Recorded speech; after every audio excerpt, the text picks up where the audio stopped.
Hi, I'm Lauren, And I'm Matt. and this is Publish and Prosper. Where publishing, e-commerce, and marketing collide.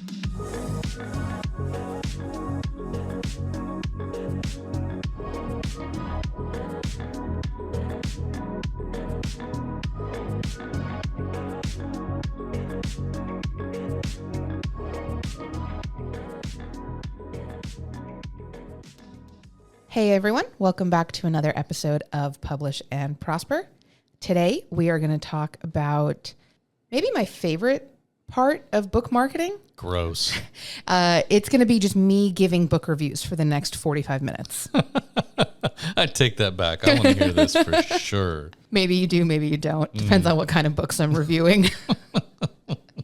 My usual method of reviewing books is to go, it was trash. I'm ashamed to have read it. You should definitely read it. Okay. So I can get down with that. yeah, we can work with that. But no, actually, we are going to talk about book reviews today. We are not going to talk about, we're not going to sit here and listen to me review any of the books that I've read recently, mostly because I'm ashamed to admit them out loud. Boo. It's fine. We can talk about the baseball romance that I read. Nope. Okay.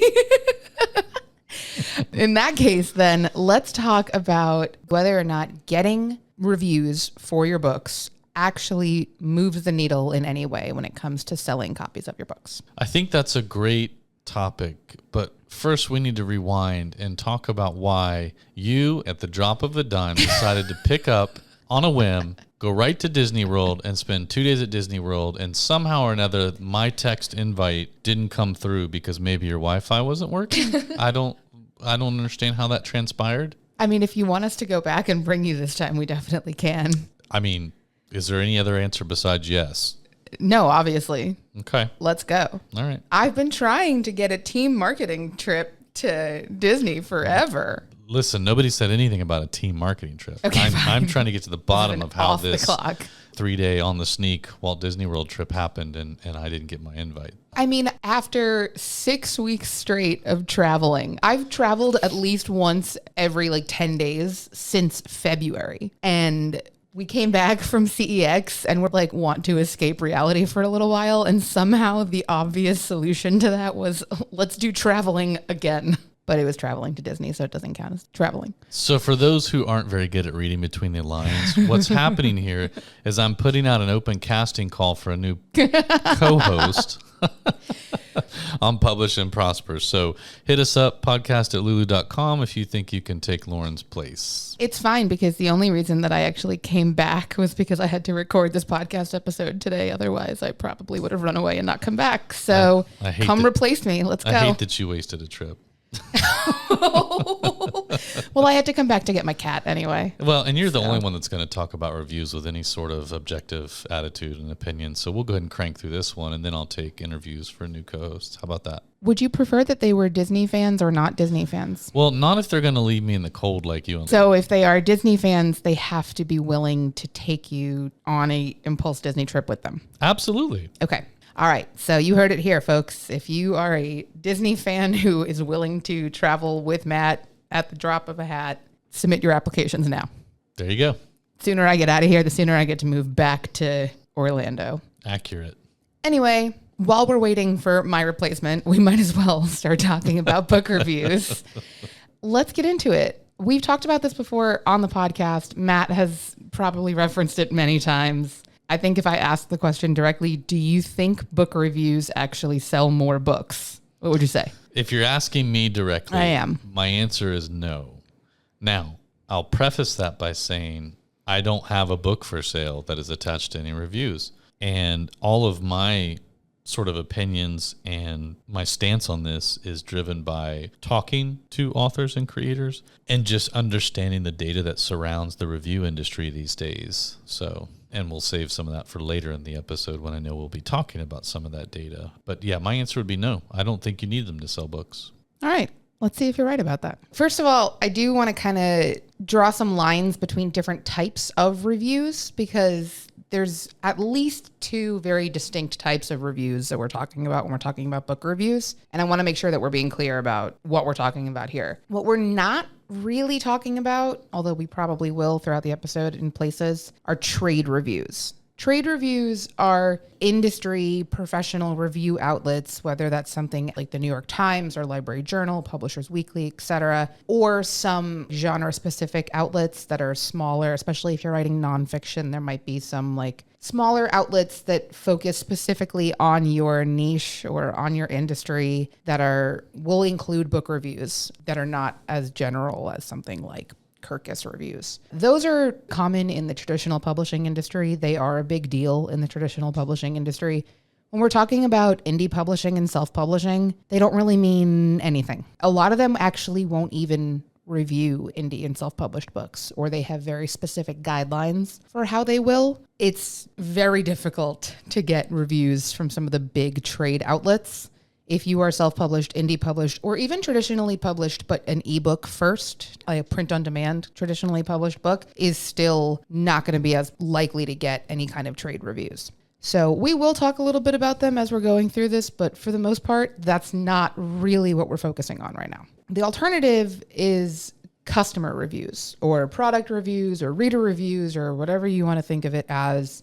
Reviews left by readers, usually either on the product page or on a review site like Goodreads or Storygraph or Trustpilot, maybe if you're a brand and you have a book and you're listed on Trustpilot, something like that. Those are usually going to be reviews that are focusing on the reader's experience with the book. And we're talking fiction or nonfiction with this, whether they loved it, they hated it, they found it incomprehensible, they found it super easy to read, very educational, whatever it is. We're talking like when you go look on an Amazon product page and you go down to the bottom and you're looking at all those reviews from people because you're trying to decide whether you need to order this t-shirt in a medium and a large and extra large or a size that doesn't exist because nothing is uniform on Amazon ever.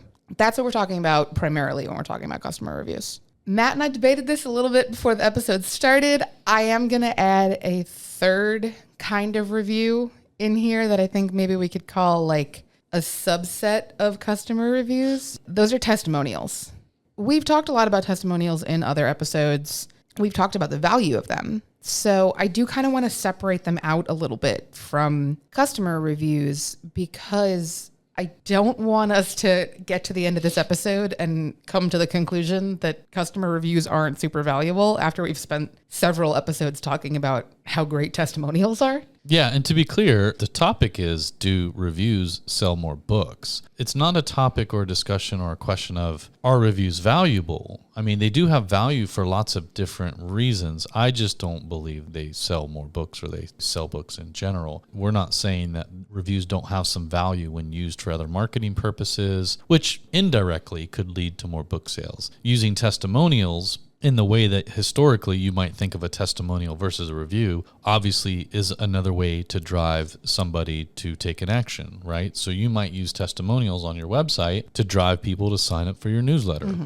Or you might use testimonials on your website to drive somebody to buy your book. You could also take a quote unquote review and turn that into a testimonial. So really our conversation at the start of the show before we hit the record button was less about me feeling like testimonials were a valid form of review and more like testimonials and reviews could potentially be used interchangeably depending on what you're using them for. And thereby it was more a conversation about semantics and how you would actually use a review or a testimonial to gain value in what you're doing versus just amassing a bunch of reviews on an Amazon page or something somewhere where we know for a fact data tells us at least half of those are bot driven or fake. And then the others are often a mix or conglomeration of less than true statements in stars. But there you go.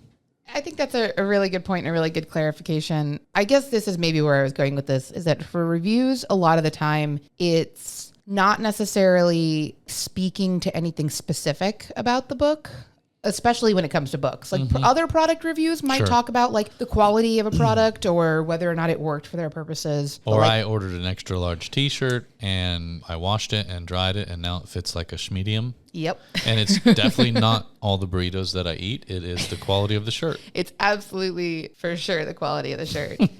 Totally. But that is, I think that's like, I'm somebody who reads a lot of books. We know this. I keep track of everything that I read on Goodreads. I write a review for maybe 1 out of every 10 books that I read. Why is that? Because I don't... You're too busy going to Disney World without me. That's why. I did read a book on the plane to and from Disney. You're not making this any better. It's okay. I don't know. Like, I don't usually, a lot of the books that I read, I don't actually feel the need to unpack my thoughts about them after the fact. They're mostly just there for entertainment value. And usually by the time I've read the next book, I've already kind of forgotten about the last one. But I will always star rate reviews or books. And when I do review books, it's usually a one-liner like, once again, Emily Henry has made me cry for no good reason. I wouldn't call that a testimonial. That's not a useful testimonial in any way. It's just a review. It's just me saying, I read this book and I cried about it. That's not super helpful. But if I was to read this book and say, wow, you know, I was in a really bad reading slump and this book really got me out of it. It got me excited about reading again. I recommended it to 5 different friends and I think it would be really perfect for anybody that was kind of struggling with this, that, and the other thing that's happened to them. That might be more usable as a testimonial than just Emily made me cry again. Okay, I can see that. Yeah. Okay. Absolutely. So take that with a grain of salt if you want. That's not an industry distinction. That's just a Lauren distinction. It's fine. Let's talk a little bit about how book reviews can be valuable and how they can add value that might lead to sales. I think the number one way that book reviews will help sell more copies of your books is discoverability, with heavy air quotes around it, on retailer websites. So first of all, for this, we are not talking about people that are selling direct. That's a whole separate part of this conversation. But if you have your book listed on a retailer website like Amazon, Barnes & Noble, bookshop.org, whatever it is, customer reviews on your book are going to boost your book's visibility within the algorithm on that website.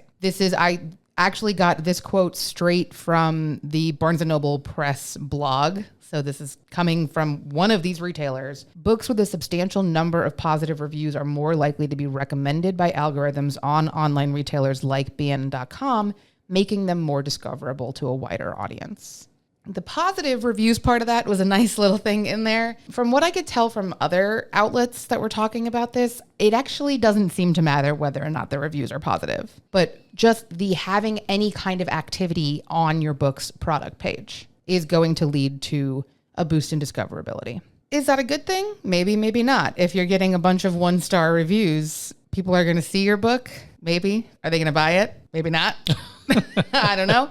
When they talk about discoverability, when they talk about books with more reviews having a boost in discoverability, what they really mean by that is that it's more likely to get delivered as a search result. It's more likely to get featured. It's more likely to come up higher on a list when you're looking at or you're browsing an online retailer because of the activity that's going on that page. It's not really talking about the exposure factor. Like, I think a lot of people would kind of mix this up with trade reviews and say, oh, if you get a good review, maybe your book gets featured in a newspaper article or in a magazine feature on the listicle of 10 books that we loved this year or something like that, which does happen all the time. But first of all, those are not always as organic as you might think they are. They're very often actually paid opportunities. And second of all, they're not as common as you think they are. Like, just getting a regular review is not actually going to be as helpful to providing visibility for your book as you might think it is. Yeah, we'll just pause for a minute. Okay. On discoverability, especially when you talk about third-party retail sites, and specifically the quote you read from Barnes & Noble Press, their blog, we have to keep in mind that, and even for people listening to this podcast, all 5 or 6 of them, we probably gained one new listener at some point. You're being presented information from the perspective of the person presenting it to you.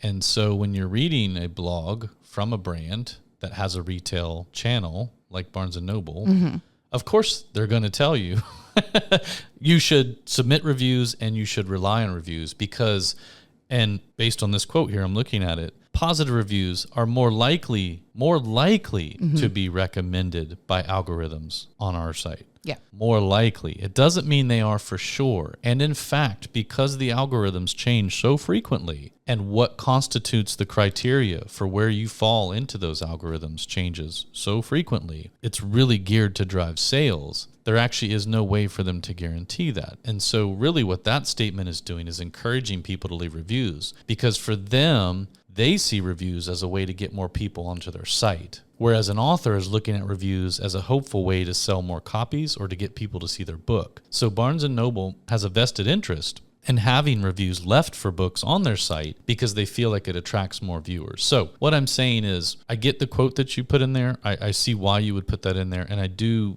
obviously, to a degree, maybe, if your book had 10,000 reviews on Barnes & Noble, that's going to help, obviously. But for the most part these days, especially on the larger third-party retailers like Amazon and some of the others, positive reviews have virtually no effect on the algorithm because the algorithm also falls prey to who comes first, which is the paid ads on Amazon. I don't care what your book is doing in terms of an algorithm organically. If there is a book in your category where somebody has paid good money for ads to be a sponsored ad or whatever that might be, 9 times out of 10 or 9.5 times out of 10, they're going to appear in front of you anyways. Or if somebody goes right to your page, that book is also going to appear on your page. So, I do get that they want you to have this impression that positive reviews will influence the algorithm, but they're very clever with the language and the words they choose, and they have a vested interest in getting people to leave reviews.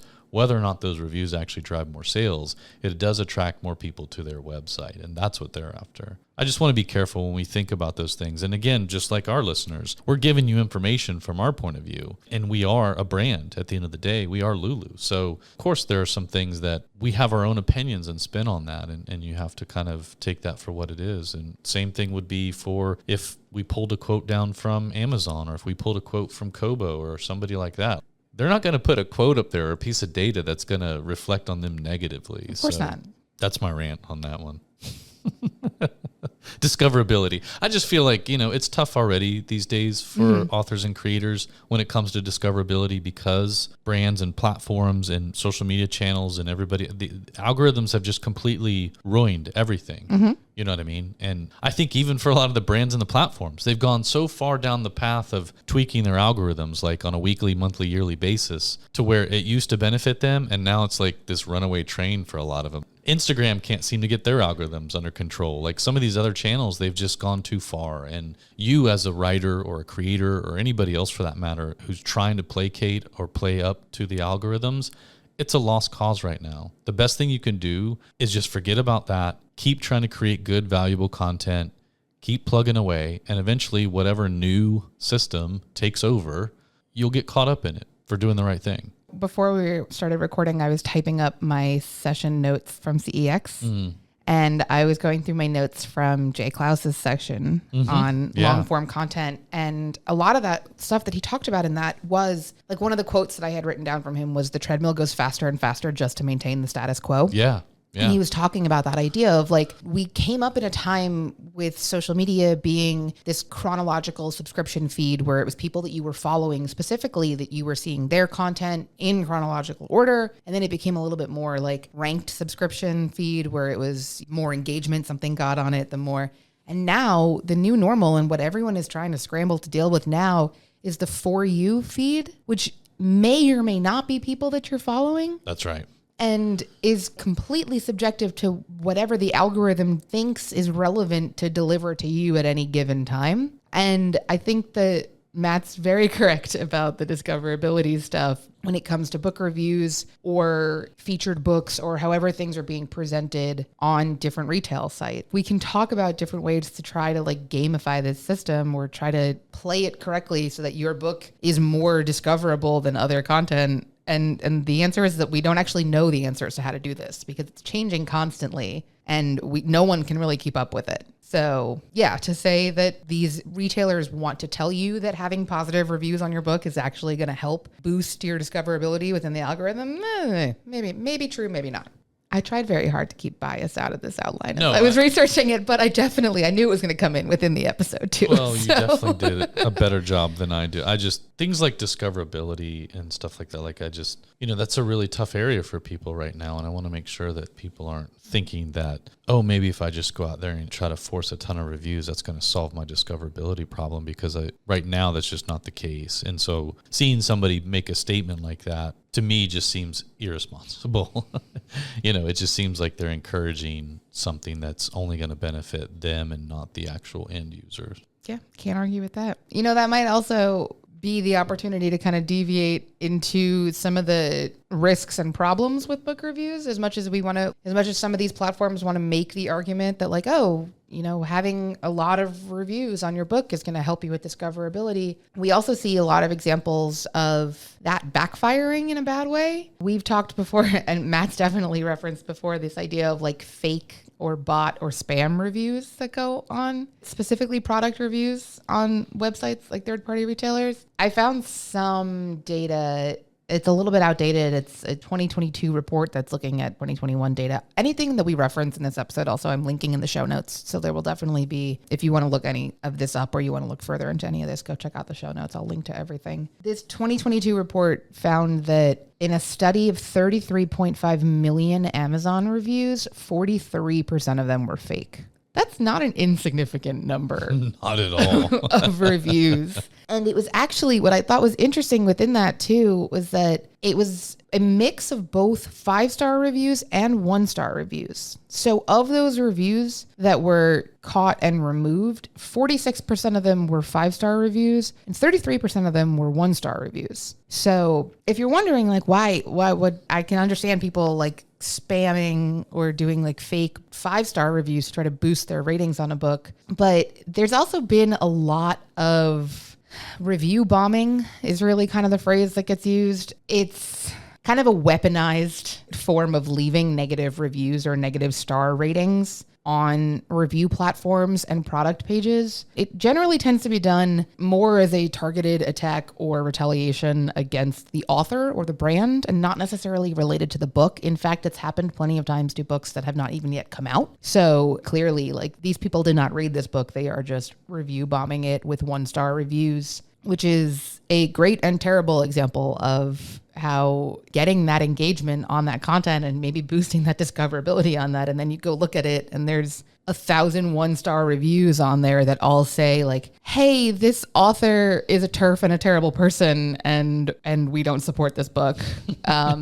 So everybody that goes to look on those reviews of that author are going to see the reviews on there that say this person is a bad person, don't buy a book from them. Maybe in that case, you don't want your book to get that boost in discoverability that may or may not exist. That was another statistic that I read. 94% of consumers say an online review has convinced them to avoid a business. I don't know about you, but I don't think one single review has ever been the thing that made me decide to buy a product. But I can tell you for sure that one single review has been enough to make me not buy something. Yeah, that's actually a really good point. When you open yourself up to reviews, you open yourself up to good and bad. And generally, we would like to think, well, that's the point. You should be able to offer a full spectrum, objective viewpoint for people who are looking at your product or your book. And you would like to think that there are tools and platforms that would provide that for people. But in many cases, when you do open yourself up for reviews, you do open yourself up for review bombing and other things. And in many cases, like you just alluded to, while positive reviews won't always necessarily drive purchases, and in many cases these days they don't, negative reviews will almost certainly always do the opposite and drive people away from hitting that buy now button or that purchase button. Understanding what you're actually opening yourself up to and knowing that even if you got a bunch of fake reviews that were negative, like let's say somebody else had an issue with you or your book or whatever that might be, and that does happen, you're right, quite often actually, and you report those to whatever the entity is, whether that's Amazon or Trustpilot or barnesandnoble.com or whatever that might be, getting those removed are next to impossible. Yes. They're next to impossible. If you even get to speak with somebody to talk to them about this problem, you're lucky. But getting past that and them taking an action, because again, a lot of these retail sites, they think these reviews are one of the traffic driving feature sets they really have to keep a stronghold on. They think differently than we as consumers and or creators think about reviews. They're not heavily incentivized to remove reviews that you say are fake, because it's also hard for them to prove that. It's something to keep in mind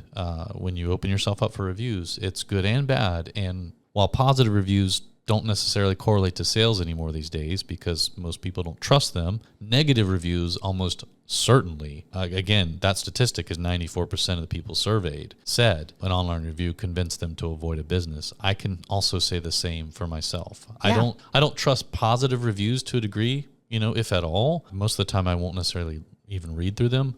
But if I do see a pretty negative overall, maybe it's 1 out of 5 stars, 2 out of 5 stars, or maybe the last 5 reviews are all the same thing. It was terrible service, or it will most definitely probably influence me not to buy or visit that establishment. Yeah. And even if you think of like as simply as whenever I'm on Amazon looking for, I need a new pair of sneakers, I'm too lazy to go out and shopping, I'm going to go on Amazon and browse their sneakers and see what's going on. One of the filters that you can apply on Amazon is average star rating. The first thing that I do when I am browsing anything on Amazon is I go in and I check Prime only results because I'm cheap and I don't want to pay for shipping. And 4 stars and up. I will not look at a product on Amazon. Like immediately the first thing I do is filter out any products that are under a 4-star average rating. When you're opening yourself up to something like that, and you're specifically opening yourself up to these reviews and feedback that you can't actually edit or delete or change in any way, you're also opening yourself up to the possibility of people filtering out your product as a result before you even start looking at it. It's just something to think about, maybe. We dove too heavily into the negatives of book reviews and the potential pitfalls of book reviews. I do want to talk a little bit about probably the main pro other than the potential myth of discoverability, and that is social proof. And that is something that I think even Matt and I cannot deny, that book reviews are essential when it comes to social proof for consumers. I'm giving him an opening to disagree with me. I don't know if he's going to take it or not. It's called You're Baiting Me. I know. This whole episode is baiting you. Have you not picked up on that yet? Yeah, exactly. Thanks. Man, you came back from Disney spicy. It should have been the opposite. I'm feeling very relaxed now. So social proof, I do agree, is important. Obviously, yes, we work for a publishing company, but we're marketers, and social proof is a big part of obviously what we do. So I do believe that social proof is important, yes. And then reviews can be important content to fuel social proof with. I don't disagree with that. And to clarify, yes, we just touched on some of the cons of playing the review game. I don't want to call them negatives or, but yeah, in sticking with the pros and cons theme, we did just cover a couple of the cons. And now we should talk about some of the pros because depending on who you are, what you create, or how you market yourself, there are some pros there. Again, like I said, there's some value in reviews and how you use them. And this, I believe, can be one of them. So social proof is very strong. I do agree with that. And taking review content and creating social proof from it, I think can be a very important and beneficial aspect of your marketing and sales strategy. Yes. Yeah. Yeah, I would agree with that for sure, especially when it comes to creating marketing assets. But even that, I would say, is more indirectly connected to boosting your sales than directly connected to boosting your sales, because there are several steps and stages in between that. Yeah. We could say in the grand scheme of things that the social proof that comes along with book reviews is helping you sell more books. But it's a little bit of a longer journey to get there than it is to just say like, oh, there are product reviews on my store page right now, and those are directly contributing to people hitting the add to cart button. Yeah, I mean, using reviews for social proof really should be extracting out, like you said, the stuff that really would drive more purchases, which is if somebody left a review and said, man, if you're ready for a good cry, you should get this latest installment of so-and-so's whatever trilogy or whatever, right? Like something that drives and elicits emotion or a response, some sort of human engagement, not just, oh, definitely worth the $15, would recommend. Okay, thanks. Great. That's not social proof. That's not something, I wouldn't even consider that a good review. Like I'd be like, that's the best you could do. Why bother? Right. So again, using review content for social proof, make sure you're picking like the juiciest part of that, like what's going to elicit a response from somebody else looking at that. Otherwise, don't bother. Yeah, actually, I have nothing to add to that. That's my whole goal in life. Yes, to get this episode to be as short as possible. No, just to make you speechless as often as possible. Oh, it happens at least once a day. But I mean in an intelligent way, not for me just doing something stupid and you're speechless. Earlier today, Matt came up to my desk totally straight-faced and said, hey, how do you feel about me recording the podcast like this? And I looked up and he was wearing a sweatband headband that has a mullet attached to the back of it. I mean, what do you want me to say? I had nothing to say in that moment either. I'm trying out things. We talked about author branding recently. I'm just working on my branding. Is that going to be your version of the orange suit? I don't know. I am from Florida. And, somebody asked me earlier, like, do you have to have something like that to be a Floridian? And if I remember correctly, to get a driver's license, I think you had to have a mullet in the picture. So that might be why this little thing was created. But nonetheless, we'll see. What did you get? Why do you have it? Okay. So side story, you can trim this out or leave it however you want.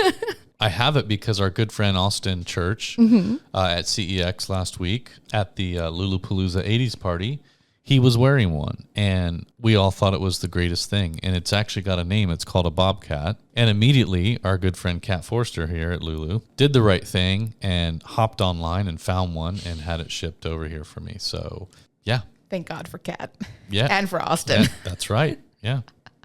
So there you go. That's delightful. Really glad we have that. Also, sad to report that Matt is not recording this episode wearing it. But it is hanging from his mic stand right now. So I have been staring it down for a good half of this recording. Man, and what a great review we just provided of the bobcat and some social proof. Wow, that's so true. This episode is not sponsored by. Sponsored by the bobcat. The best fake mullet on the planet. No, we'll do that promo for free. Yeah, I would. I know you would.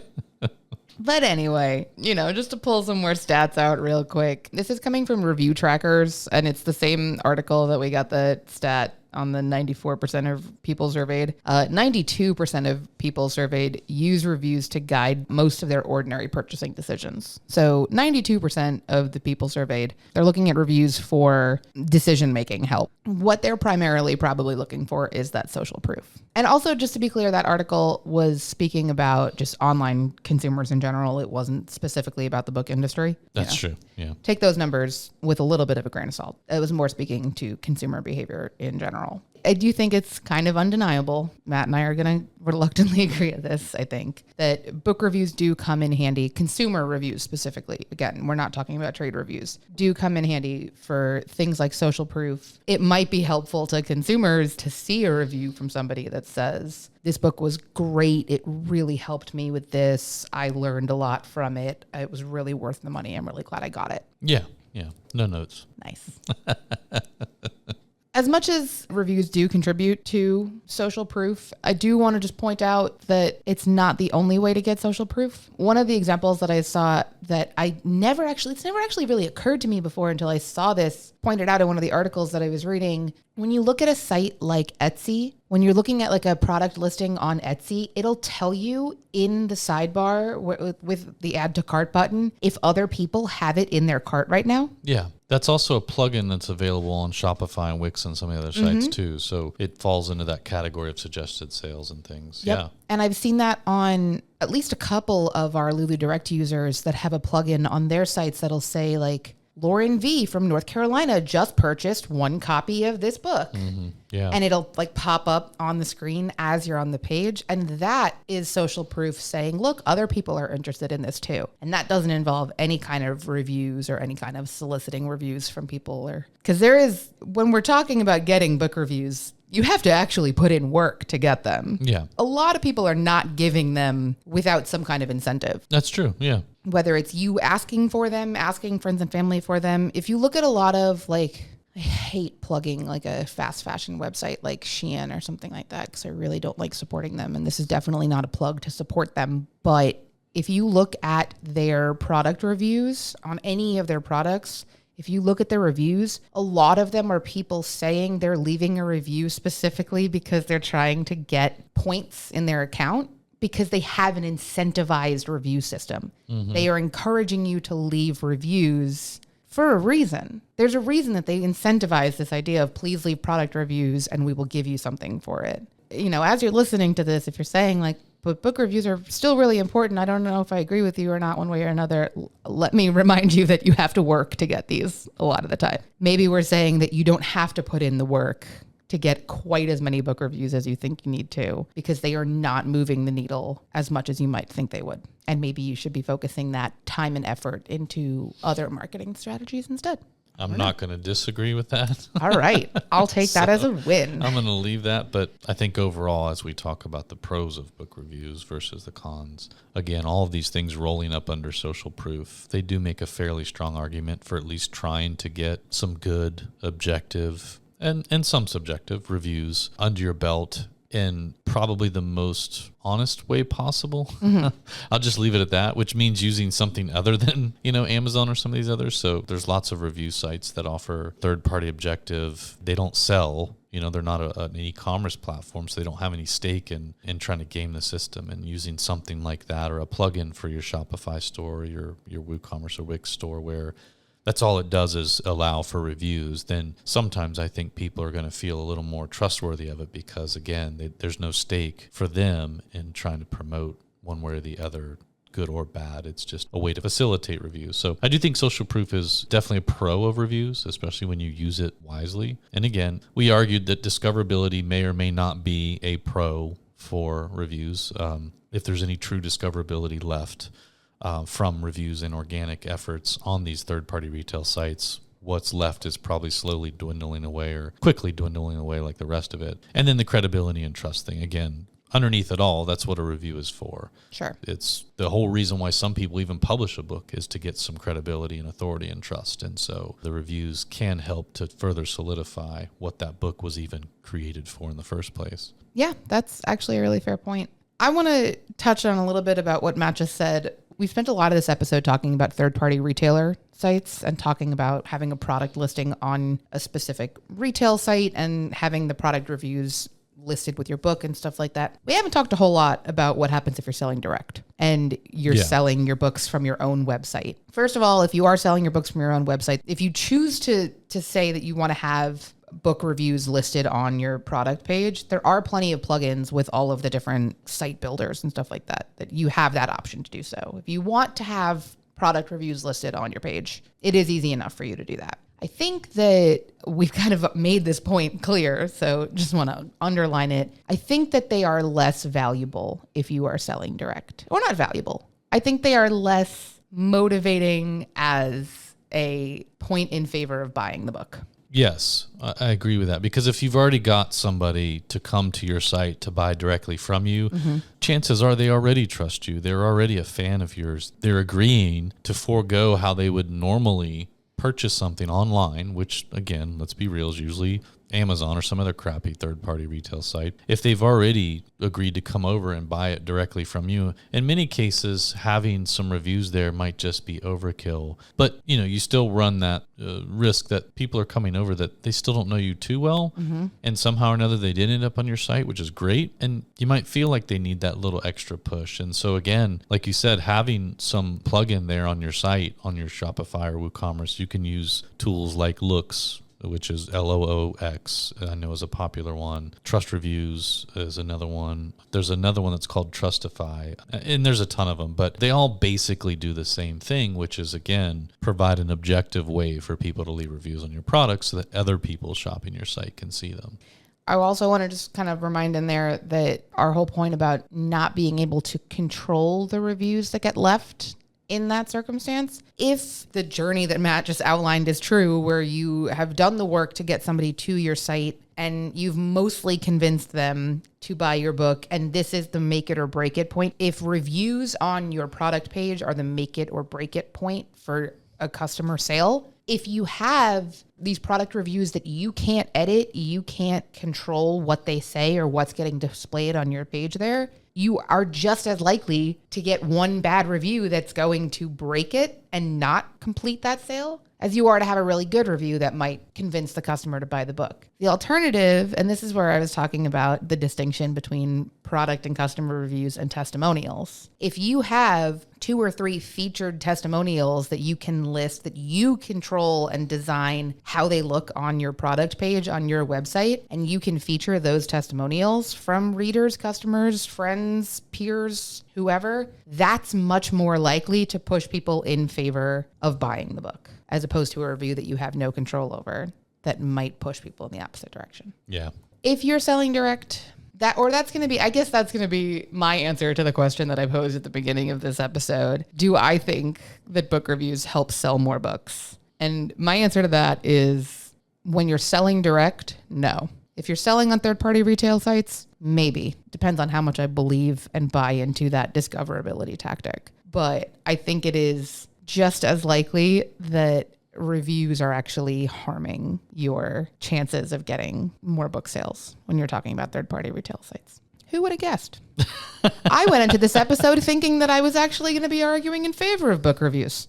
Yeah, I totally came into this expecting a much stronger fight with you on this one because I knew how you initially felt. And I think you still feel that way to a degree for the most part. I don't think I changed your mind about anything. But I do think as we move further along in how people publish and sell books these days, something like reviews, it just, I don't know if I use the word evolve, but it definitely takes on a different purpose and something that was originally designed to help and guide consumers to make good, solid purchases, just like many other things, has been sort of twisted and turned into something that really only benefits the selling platform where the reviews are hosted. And that's unfortunate. And we see that happen with lots of different things. So it's not just reviews, but I think you did a good job of explaining there are ways you can take review content and do good things with it and use it to further your marketing efforts and do indirectly drive more sales and try to create some more fans, some trust in more fans. So all in all, I think you still set out to do a good part of what you did. I don't know. I think I just came in too spicy about not getting invited to Disney World. And I don't think there was any way you were going to convince me otherwise about reviews based on how I came into this. I knew that I wasn't going to convince you otherwise. I didn't think that I was going to convince myself that book reviews were not super valuable. I guess to be fair, when I think just anecdotally about my own behavior when it comes to buying books and reading books and how I choose to do that, I don't think it moves the needle for me. So why am I going to make the argument that it moves the needle for the average consumer? Yeah. On a side note, to go back to something you said before, and it just hit me, I don't know, slow. You talk about when you go somewhere to shop online, you immediately filter out anything that's less than 4 out of 5 stars or 9 out of 10, depending on what their scale is. I wonder why sites still even include that. Like, does anybody go and say, only show me the 1 stars? And so then then I started thinking about that, and I was like, you know what? It might be kind of fun next time you're shopping for a book or something else, but mainly a book, to filter out everything that's not a 1 star and just see like, what are all the books that have 1-star ratings and why? And you might find some gemstones in there for reasons other than finding like your next favorite cozy romance. You might find your next favorite topic of conversation for a party, just to have a really fun, quirky, weird coffee table book. What's getting 1 stars these days? Why does that filtering still even exist? Because you're right, the average person doesn't want anything less than 4 stars. It must exist for a reason, and what's in there, and why is it in there? So I know what I'm doing after we end this episode. If you want an episode that's just us reading 1-star book reviews, oh my God, email us at podcast@lulu.com with a genre, and we'll start from there. You don't have to email us. I already decided that's what we're doing. Sounds great.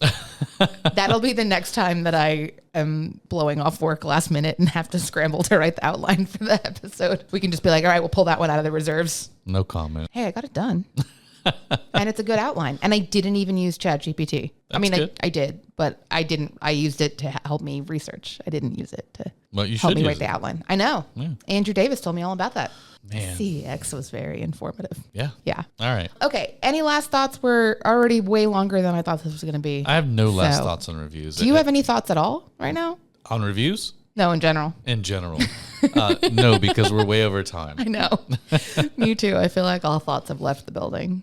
So for sure. This feels like a good place to end it. If you have any thoughts about this episode, about any of our other episodes, about upcoming episodes, if you have any ideas, questions, comments, concerns, please let us know. You can email us at podcast@lulu.com, and we'd love to hear from you. And until then, thanks for listening. To learn more about this episode, check out the show notes on publishprosperpodcast.com. Publish and Prosper is brought to you by lulu.com. To hear more episodes like this one, please like and subscribe wherever you listen. Thanks for tuning in.